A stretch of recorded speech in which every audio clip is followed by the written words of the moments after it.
Welcome to the Association 100 podcast. The A100 podcast is an extension of our Association 100 bi-monthly newsletter that focuses on best practices, top trends, helpful ideas, and smart strategies and tactics that work in the world of associations. The podcast will feature meaningful conversations with association professionals across the country, taking a deeper dive into trending topics, offering insights that both inform and inspire. Welcome back to the A100 podcast. I'm Megan Henning, and I'm joined today by my co-host, Keevany Hewitt. We are excited to welcome Shannon Reed, Director of Community Engagement at the Electrochemical Society. Welcome, Shannon. Thanks, Megan. I'm happy to be here. So why don't you tell us a little bit about your association and your members? Sure. So the Electrochemical Society has been in existence since 1902. We were originally part of the American Chemical Society and then formed our own group in 1902, a group of electrochemists and solid-state scientists. So we work on things and publish research and foundational research like around lithium-ion batteries, corrosion, the things that are going to power the sustainability of the future. That is very cool. So I saw on your website the Free the Science Initiative, which you launched a couple of years ago. Can you talk to us about that program?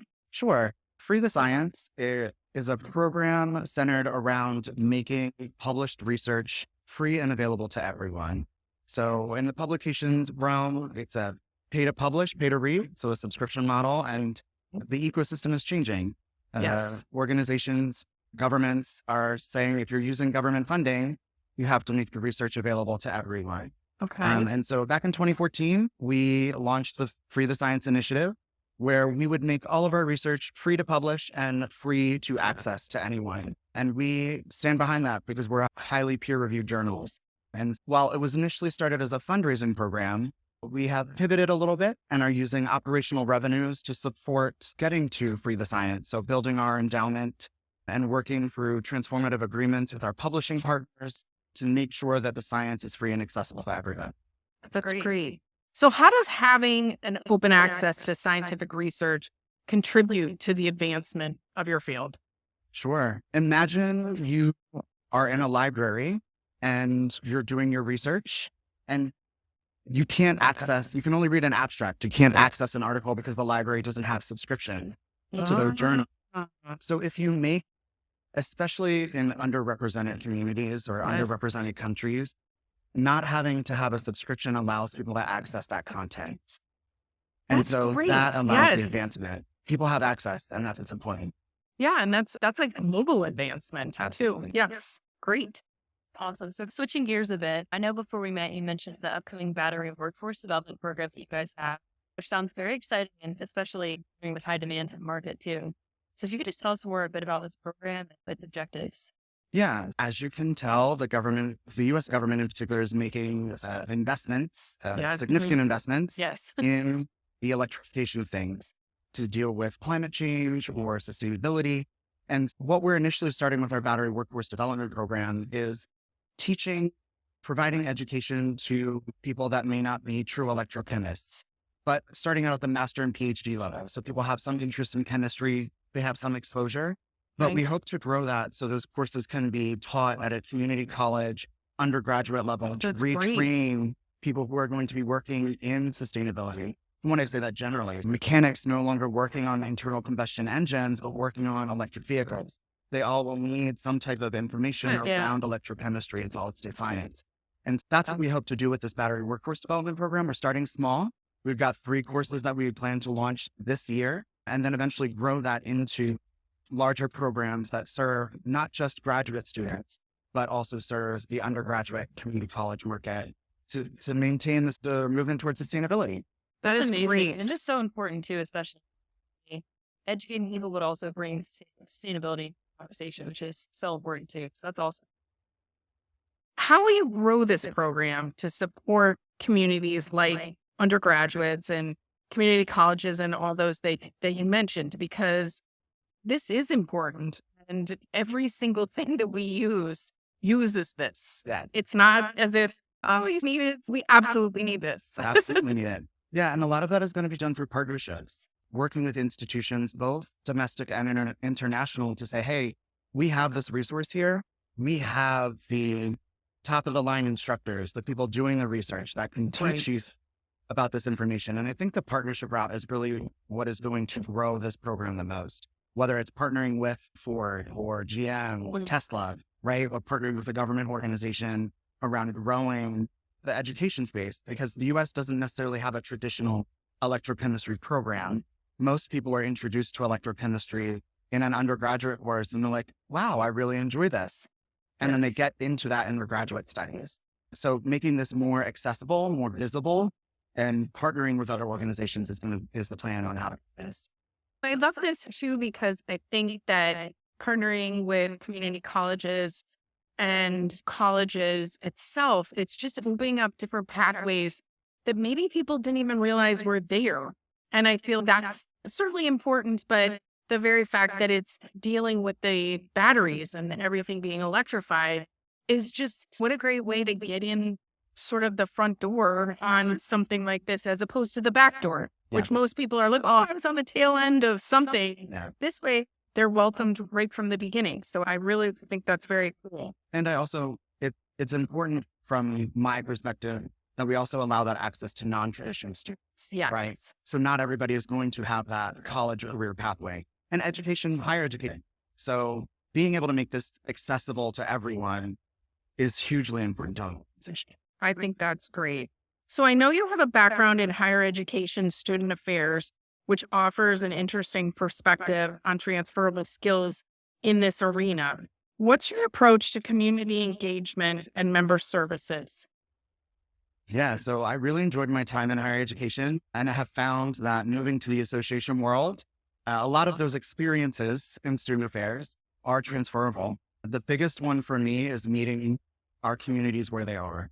Nice. Not everybody is going to come to you, but you can bring yourself to those communities, building those partnerships, building those relationships, stewarding people through their careers, through their education, and understanding, creating those traditions within an organization really helps to maintain the membership, maintain the community. Because not everybody wants to be a member. Some people want to publish. Some people want to attend your meeting.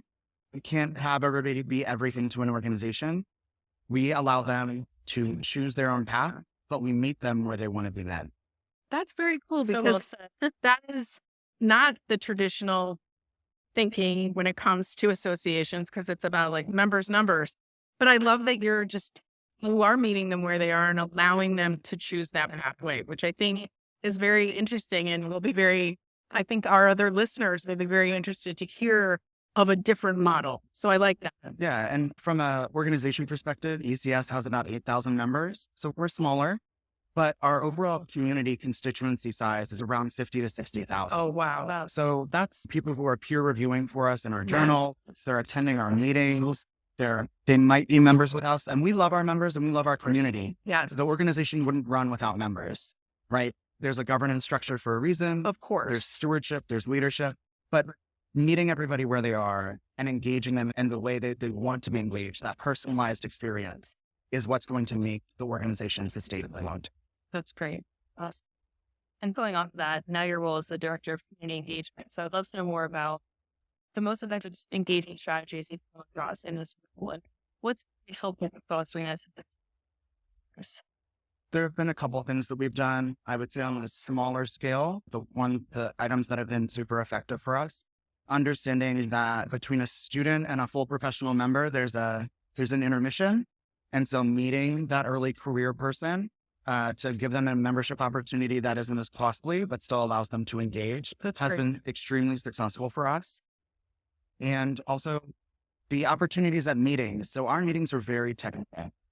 We have the gold star attendees. Our symposia sessions start at 7 a.m. and they end at 5:30 or 6. Wow. And people are up at 7 in a session room all day long. They're there to get all of that technical content. What we were missing was the networking opportunity. And outside of just an opening reception, we have started to create more of those networking opportunities. You're talking around career stages, so mentorship programs, even something as simple as a member reception has been extremely successful for us and has really garnered a lot of appreciation from folks. And That's we've great. seen the impact there, especially with our members, when we talk about retention and growing membership. Those have been two initiatives that have really worked out. Yeah, well for that's us. great. Those are That's great. really Will great. definitely Yes. resonate with our listeners too, for sure. Yes. So now switching gears to get to know you more, some fun lightning questions. Where did you grow up? I grew up in a small town outside of Rehoboth Beach, Delaware. Okay. It's called Ellendale. It's got a population of about 300. Oh, So wow. very rural. Gosh. And I also went to school with K through 12 and college in Delaware. I went to a small private institution in Durham. What is your go-to Starbucks order? Venti cold brew, 2 espresso shots, and whole milk. I like that. I like that one. I might have to try that. If you won the lottery tomorrow, do you think you'd still? Absolutely. There's no way that I'd be busy. And so I have to be working. Yeah. Agreed. What is the last show that you binge watched? Last show that I binge watched, Silo on Apple TV, and The Crowded Room, Okay. which I really enjoy. Tom Holland. It's about multiple personality disorder. Well, I'm going to have to Yeah. look for that. I love Yes. them. Me too. Food you can't live without. It's a Just tough. general food, Italian, seafood. Okay. Seafood absolutely is Okay. the one thing that I cannot live without. Growing up in a beach town, Yes. it's gotta be seafood. And last but not least, what's your bucket list travel destination? I want to do an Asian Australian 3-month tour at some point in my life. I will Yes. be- Maybe if you win the lottery. Maybe if I win the lottery, I take a little full intermission. schedule. Yes. Have a busy schedule while you're there, so you Absolutely. can stay busy. I've been to Australia. It's awesome. Sydney, Very- Perth, Melbourne. I want to yes. hit all of those. It's really Singapore, Japan. I think Vietnam. that, yes. So I would love to do And I that can't too. do that in 3 weeks. I need No. a couple months. Yes. Absolutely. Well, thank you so much for joining us. This has been a great conversation. Yeah, I really enjoyed it. And that's a wrap on today's episode. Thanks for listening to the Association 100 podcast, brought to you by the A100 publishing team, powered by Onward and Upward Marketing and Communications. You can subscribe to the Association 100 podcast on Spotify so you'll never miss out, or listen via our website at theassociation100.com. Follow us for all the latest insights and trends impacting the world of associations. Thanks for tuning in.